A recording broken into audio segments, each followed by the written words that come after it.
ایک دفعہ ہارون رشید نے پانی مانگا تو عرب اللہ کے پاس بیٹھے ہوئے تھے۔ تو ہارون رشید کو جب پانی پیش کیا گیا تو حضرت نے کہا کہ ہارون رشید پانی پینے سے پہلے میرے بات ہے، مجھے اس کا جواب دو۔ تو ہارون رشید کہنے کہ حضرت پوچھیے۔ انہوں نے کہا کہ ہارون رشید، اگر تمہارے حلق خشک ہو اور تمہیں بہت زیادہ پیاس لگی ہو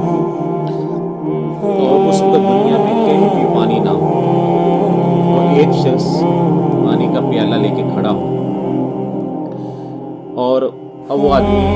اس پیالے کی قیمت کیا دو گے؟ انہوں نے کہا کہ میں آدھی سلطنت اس پیالے کے بدلے میں دے دوں گا۔ پھر انہوں نے کہا کہ تم نے پانی پی لیا، پھر تمہارا پیشاب بند ہو گیا، ابھی پیشاب کو کھولنے کے لیے دنیا میں کوئی بھی چیز نہیں ہے جس سے وہ چل جائے، اور آپ کو پتہ کہ جب یہ بند ہو جائے تو پھر آدمی بے چین مچھلی کی طرح پریشان تڑپتا ہے۔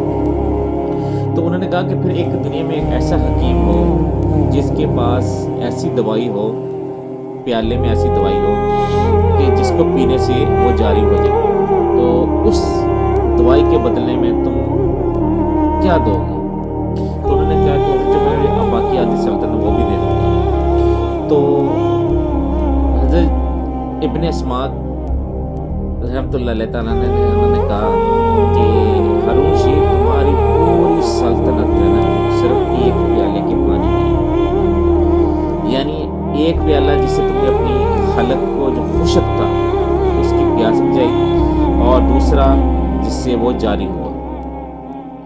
تو انہوں نے کہا کہ کبھی تم نے یہ سوچا کہ تم نے زندگی میں ہزاروں پیالے پیے ہوں گے پانی کے، اور کتنی اللہ کی نعمتیں وہ تم نے لی ہیں، تو ان ہزاروں پیالوں کی قیمت کیا ہوگی؟ رشید کے پاس اس بات کا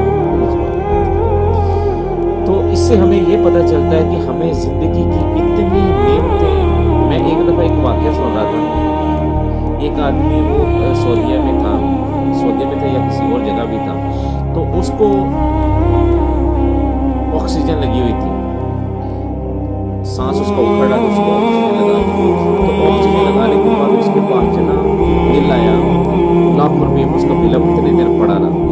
تو ڈاکٹر نے اس کا بل بنا دیا، اس کے پاس رونے لگا۔ تو حالانکہ وہ بیلدی تھا، تو ان کے بیٹوں نے کہا کہ بابا جی آپ کیوں پریشان ہیں، آپ اس کا بل دے دیں۔ تو وہ کہتے ہیں میں اس وجہ سے نہیں رو رہا کہ میں بل دیتا ہوں، میں یہ اس لیے رو رہا ہوں کہ یہ چند دنوں کا جو بل بنائے انہوں نے، آکسیجن مجھے لگائی، اس کا بل دیا، اور میں نے ساری زندگی اللہ نے مجھے یہ سانس لینے کی سہولت دی رکھی ہے، اور کبھی اس کے بل نہیں بنتا۔ اس بات کا رو رہا ہوں کہ میں نے اس کا شکر کیوں نہیں ادا کیا، اس اتنی بڑی نعمت۔ تو زندگی میں ہمارے پاس کتنی نعمتیں ہوتی ہیں، کتنا اللہ کا ہم پہ فضل و کرم ہوتا ہے، ہم یہ چیزوں کو سوچتے نہیں ہیں، ہم ان چیزوں کو دیکھتے نہیں ہیں۔ ہر حال میں اللہ کا شکر ادا کریں، اٹھتے بیٹھتے کھاتے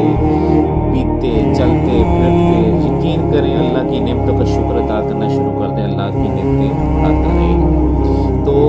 جو بھی آپ کو مل رہا ہے، جب ملا ہے اس پہ شکر ادا کریں، اچھے کے لیے کوشش کرتے رہیں، اور جو نعمتیں ملی ہوئی ہیں اس کا شکر ادا کریں۔ اللہ تعالیٰ ہم سب کو حفظ امان میں رکھے، اللہ تعالیٰ ہمیں صحت تندرستی دے، اللہ تعالیٰ ہمیں عمل کرنے کی توفیق